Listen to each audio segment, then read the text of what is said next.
Hi friends, Katie here from Life Between Words. Welcome back to my channel, or welcome if you're new. I was tagged by Julie from A Girl in a Book to do the Fall Time Cozy Time book tag, and seeing as how it's the week before Thanksgiving, or the week of Thanksgiving by the time you're seeing it, fall is almost over and winter is upon us, and if the weather is any indication, that is certainly true, because yesterday it was 70 degrees here in Wisconsin, and today it's 35.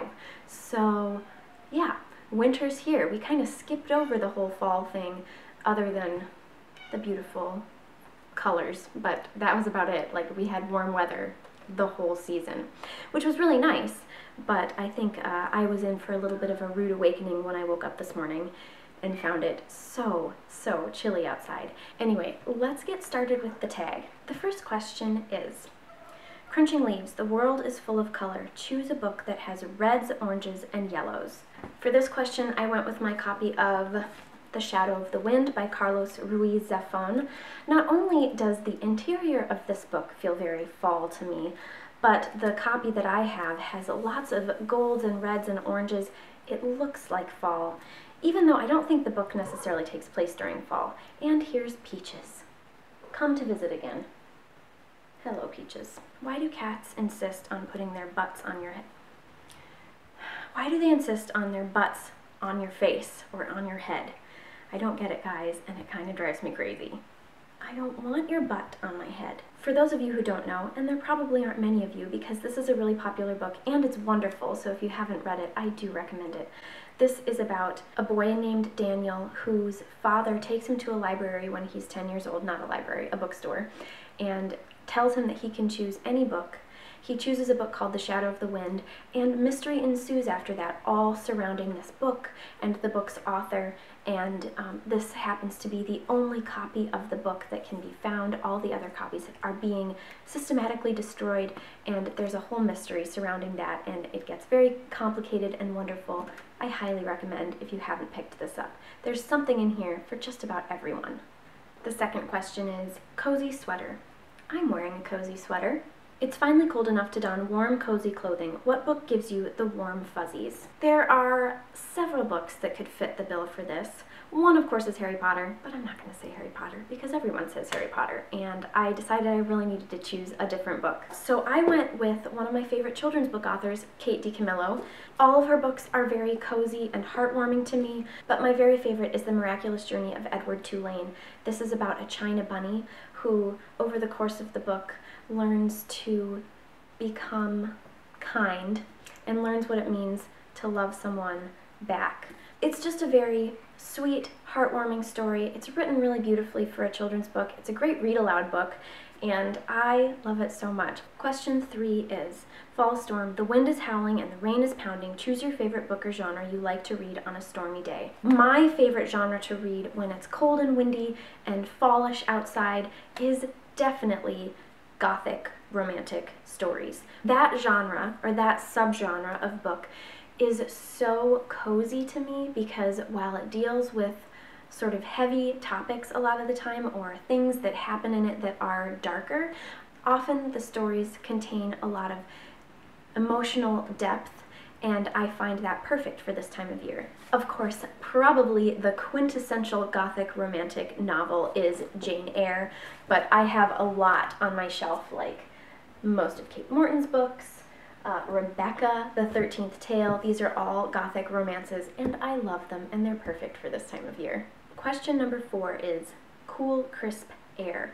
What's the coolest character you'd want to trade places with? Alright, I kind of went for an untraditional character for this. It's not like this character is particularly badass or anything. She's just wonderful. And that is Lucy from The Lion, the Witch, and the Wardrobe. Lucy features in many of the Chronicles of Narnia books, but in this book, The Lion, the Witch, and the Wardrobe, we're introduced to Lucy, and at the end of the book, when she becomes queen, sorry, spoiler alert, she becomes known as Lucy the Valiant. There's not a much more desirable characteristic than being valiant, which just means sort of being brave and determined, having a heart of bravery and determination, kind of. That's what I think of when I think of the word valiant. Question number 5 is hot apple cider.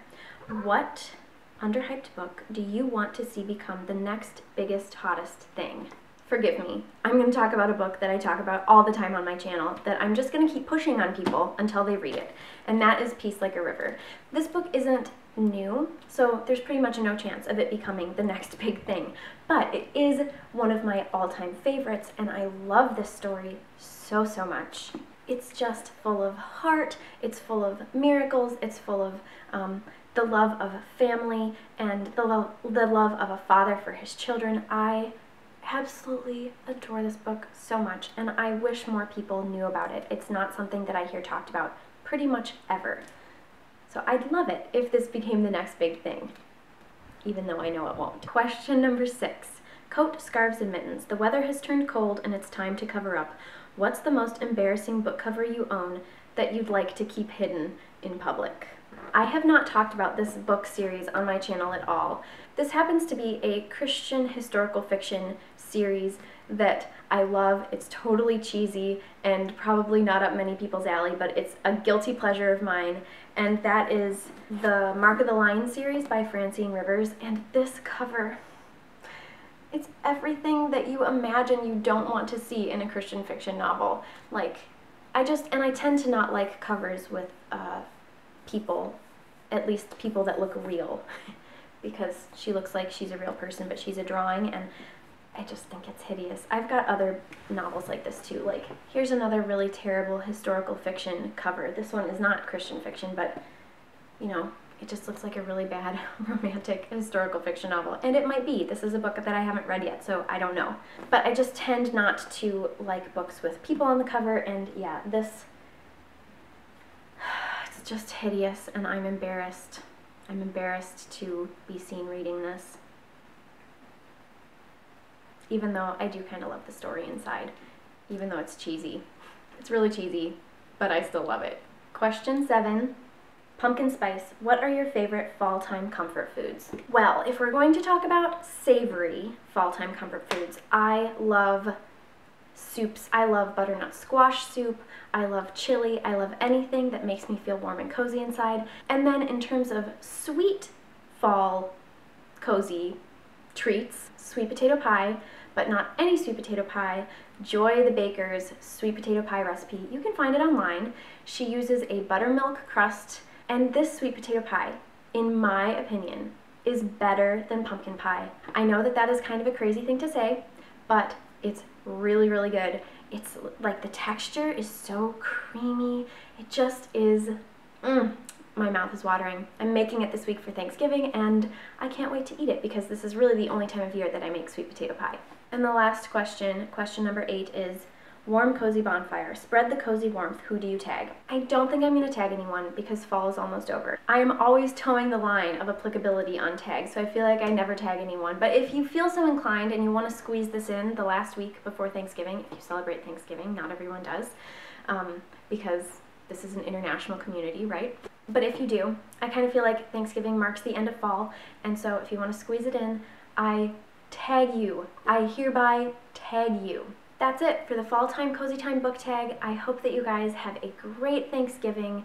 It's been a really rough week, hasn't it? Or 2 weeks almost now. And I know in my own personal life, we've had a family emergency that has been taking up a lot of my mental capacity, my emotional and mental capacity. So it's just been a hard time for a lot of different reasons. And so I really hope that this week we can take some time to just reflect on the things that we're thankful for, because even in the midst of tumultuous times, really hard things, there are always things to also be thankful for. And I don't mean to say that as a platitude, because that doesn't mean that we shouldn't be grieving or that we shouldn't be dealing with these other hard things in either our personal life or in the wider culture, but it's just good practice.